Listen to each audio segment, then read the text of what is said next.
Hi everyone, I am Mustafa, and along with Abhishek and Junyan, we have created a tool to help students gain an intuitive understanding of reinforcement learning algorithms.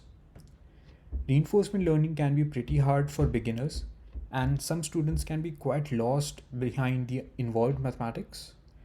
Animations of an algorithm usually helps build a better intuition, but building visualizations themselves can be time consuming for both the instructor and the student. Hence, we want to make a tool using which students can easily visualize and create custom MDB problems and understand each RL algorithm as well as the effects of various hyperparameters. In this visualization, we restrict ourselves to 2D worlds.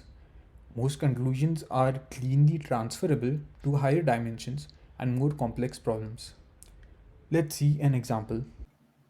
Imagine a student opens up the tool and makes a simple MDP grid with only one terminal state with a positive reward, such that there is only one path leading to this state.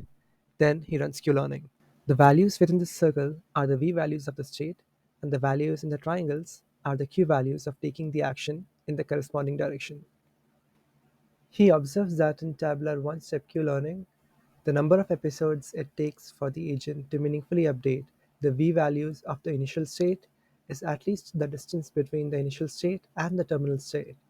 He also observes that if gamma is small and the distance between initial and terminal state is comparatively large, the V-values and Q-values of intermediate states decreases exponentially and vanishes before the reward signal reaches the initial state. This and much more can be done with our tool, which currently has value iteration and Q-learning algorithms. Our tool can be used in many courses related to artificial intelligence and reinforcement learning. And in particular, we receive feedback from both undergrad and grad students in two courses, namely CS 383 and CS 687. So the response shows that the understanding of these algorithms is increased after using our tools. And most people find that our tool is intuitive. And in summary, our tools has a good usability. It can be reused for every offering of the course and can run on all three mainstream platforms. It can also be easily downloaded from GitHub and can be installed through one command. It can test students' knowledge about the basic of an NDP and enable them to play around those RL algorithms and hyperparameters. So we believe that it can be a great tool in assisting students to run reinforcement learning better.